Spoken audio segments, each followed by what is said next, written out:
Bismillahirrahmanirrahim. Assalamu alaikum 10th class. I hope you all are good and doing good work. We have started class 10th chemistry chapter number 9 chemical equilibrium. In the previous lecture we have discussed the importance of equilibrium constant and we discussed the first point predicting the direction of reaction, जिसमें हमने देखा कि equilibrium constant की value जब हमारे पास होगी तो direction of reaction जो है वो हम किस तरह से फाइंड आउट कर सकते हैं। और आज हम डिस्कस करेंगे कि एक्सटेंट ऑफ रिएक्शन को किस तरह से फाइंड आउट कर सकते हैं।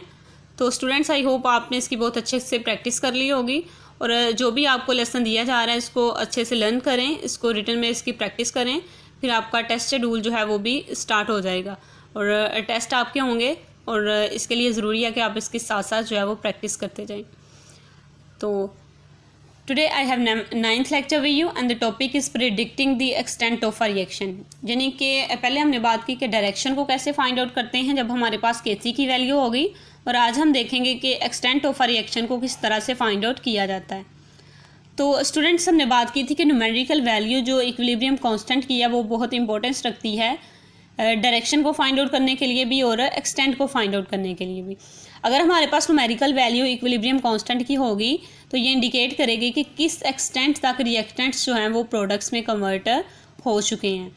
इसके अलावा हमारे पास ये मेजर करेगी how are reaction proceed before establishing equilibrium state, यानी कि इक्विलिब्रियम स्टेट तक पहुंचने तक हमारे पास जो रिएक्शन है वो कितना ज़्यादा और होगा, यानी कि कितने रिएक्टेंट्स हमारे पास प्रोडक्ट्स में कन्वर्ट होंगे या कितने प्रोडक्ट्स हमारे पास रिएक्टेंट्स में कन्वर्ट होंगे इक्विलिब्रियम स्टेट तक पहुंचने के लिए। यानी कि न्यूमेरिकल वैल्यू की वजह से हमें इन दोनों चीज़ों का पता चल जाएगा, जिसकी वजह से हम एक्सटेंट ऑफ रिएक्शन को फाइंड आउट कर सकेंगे। तो एक्सटेंट को फाइंड आउट करने के लिए हमारे पास यहाँ पर कुछ पॉसिबिलिटीज़ बताई गई हैं कि how we can predict the extent of reaction by the possibilities. और ये पॉसिबिलिटीज़ जो हैं ये है large numerical value of Kc, small numerical value of Kc and numerical value of Kc neither small nor large. यानी कि जब हमारे पास लार्ज वैल्यू होगी तो फिर क्या होगा, स्मॉल वैल्यू पे क्या होगा, और जब हमारे पास वैल्यू जो है वो ना तो स्मॉल होगी ना ही लार्ज होगी फिर क्या होगा। तो स्टूडेंट्स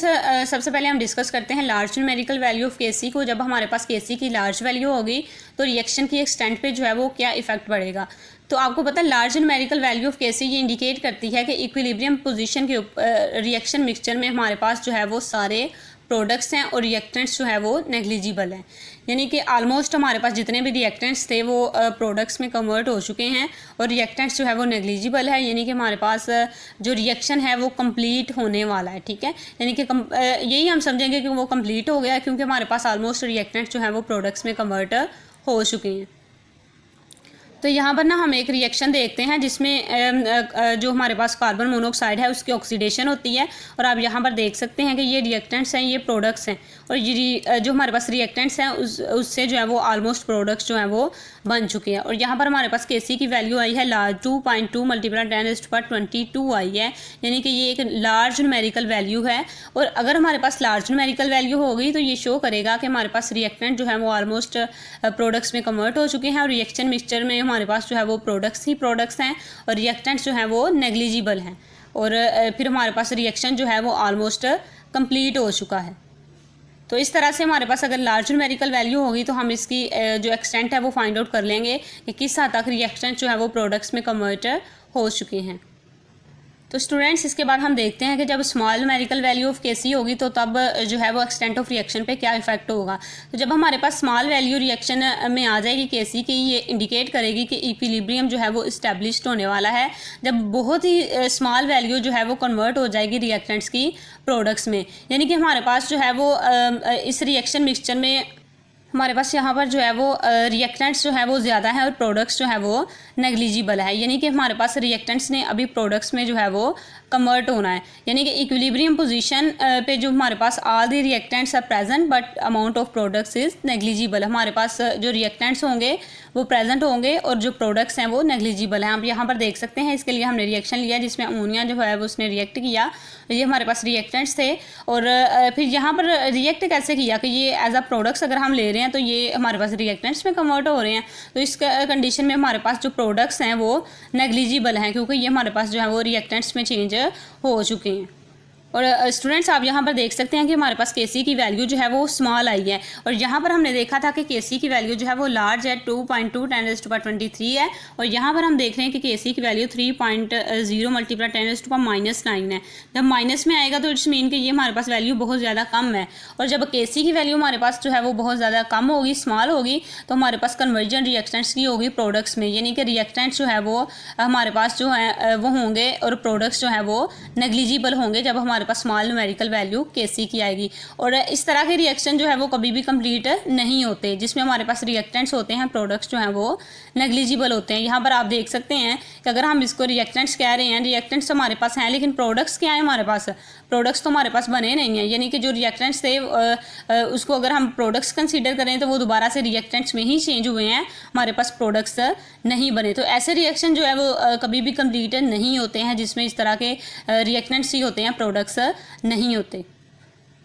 तो यहाँ पर हम थर्ड पॉइंट देखते हैं जो कि हमारे पास है कि जब न्यूमेरिकल वैल्यू केसी की ना तो स्मॉल होगी ना तो लार्ज होगी, फिर हमारे पास क्या होगा। तो इस तरह के जो रिएक्शन होंगे have comparable amount of reactants and products, equilibrium position के ऊपर हमारे पास कंपेरेबल अमाउंट होगी रिएक्टेंट्स की और प्रोडक्ट्स की, यानी कि जितनी हमारे पास रिएक्टेंट्स की अमाउंट है तकरीबन उतनी ही जो है वो प्रोडक्ट्स की अमाउंट होगी, और इसको हम जो है वो कंपेयर कर सकेंगे। इट्स मीन कि हमारे पास न्यूमेरिकल वैल्यू केसी की ना बड़ी होगी ना इस जो है वो छोटी होगी, फिर हमारे पास कंपेरेबल अमाउंट जो है वो होगी हमारे पास रिएक्टेंट्स और प्रोडक्ट्स की। आप यहाँ पर देख सकते हैं ये हमारे पास रिएक्टेंट्स हैं और एज अ प्रोडक्ट्स हमें जो है वो शो हो रहे हैं कि ये एक प्रोडक्ट बना हुआ है, और यहाँ पर जो प्रोडक्ट हैं वो भी हमारे पास एज अ प्रोडक्ट्स ही शो हो रहे हैं कि यहाँ पर जो है वो प्रोडक्ट्स बन चुके हैं। तो फिर आप यहाँ पर देख सकते हैं कि किस तरह से जो है ये रिएक्शन हो रहा है, उतने ही रिएक्टेंट्स हैं उतने ही प्रोडक्ट्स हैं और वही कंडीशन जो है वो इसमें है। तो इस तरह के जो रिएक्शन होते हैं जिसमें केसी की वैल्यू ना तो बड़ी होती है ना छोटी होती है, तो इसमें रिएक्टेंट्स और प्रोडक्ट्स की जो है वो कंपेरेबल अमाउंट होती है। आप यहाँ पर देख सकते हैं कि इसकी सिंपल वैल्यू होगी केसी इज इक्वल टू 0.211, यानी कि ना तो ये बहुत ज़्यादा बड़ी वैल्यू है ना ही ये बहुत ज़्यादा छोटी वैल्यू है। तो स्टूडेंट्स ये था आज का हमारा लेक्चर जिसमें हमने डिस्कस किया कि हमारे पास जो एक्सटेंट ऑफ रिएक्शन है उसको हम किस तरह से प्रिडिक्ट कर सकते हैं। इसके अलावा जो हमने प्रीवियस लेक्चर में देखी थी predicting the direction of reaction, उसको भी हमने देखा कि किस तरह से हमने किया था, और आई होप आपको इसकी समझ आ गई होगी। स्टूडेंट्स ये हमारे पास बहुत इंपॉर्टेंट टॉपिक है, आप इसको जो है वो बहुत अच्छे से प्रैक्टिस करें, और बोर्ड में जो है वो बहुत इंपॉर्टेंट ये क्वेश्चन है और आपको बोर्ड के पेपर्स में ये आ जाता होता है, तो इसलिए आपने इसकी बहुत अच्छे से प्रैक्टिस करनी है, एक्सटेंट की भी और डायरेक्शन की भी। और आज हमने जो डिस्कस किया है इसको भी आपने बहुत अच्छे से जो है वो रेडी करना है, और इसके अलावा आपके एग्ज़ाम्स आपको बताया मैंने स्टार्ट हो जाने हैं, फिर आपकी अगर अच्छे से प्रैक्टिस होगी तो आपको कोई भी डिफ़िकल्टी नहीं होगी। तो इसके अलावा आपने जो टेस्ट योर सेल्फ है, आपकी होम असाइनमेंट है 9.3 बुक के पेज नंबर 14 पे है, ये आपने बहुत अच्छे से कर लेनी है। इसमें जो है वो यही क्वेश्चंस होंगे जो आज हमने डिस्कस की है, यानी कि हमारे पास जो इंपॉर्टेंस ऑफ इक्विलिब्रियम कांस्टेंट है इसी के अकॉर्डिंग होंगे। तो आज हमने देखा कि हमारे पास जो पॉसिबिलिटीज़ हैं large numerical value, small numerical value, और न्यूमेरिकल वैल्यू जब ना ही स्मॉल होगी ना ही जो है वो लार्ज होगी तब हमारे पास किस तरह की कंडीशन आएंगी, और किस तरह से हम इक्विलिब्रियम की स्टेट जो है उसमें हम इक्विलिब्रियम कांस्टेंट पे जो है वो किसी भी रिएक्शन के एक्सटेंट को फाइंड आउट कर सकते हैं। Students, I hope you will understand, and thank you so much for listening me carefully. Take care. Allah Hafiz.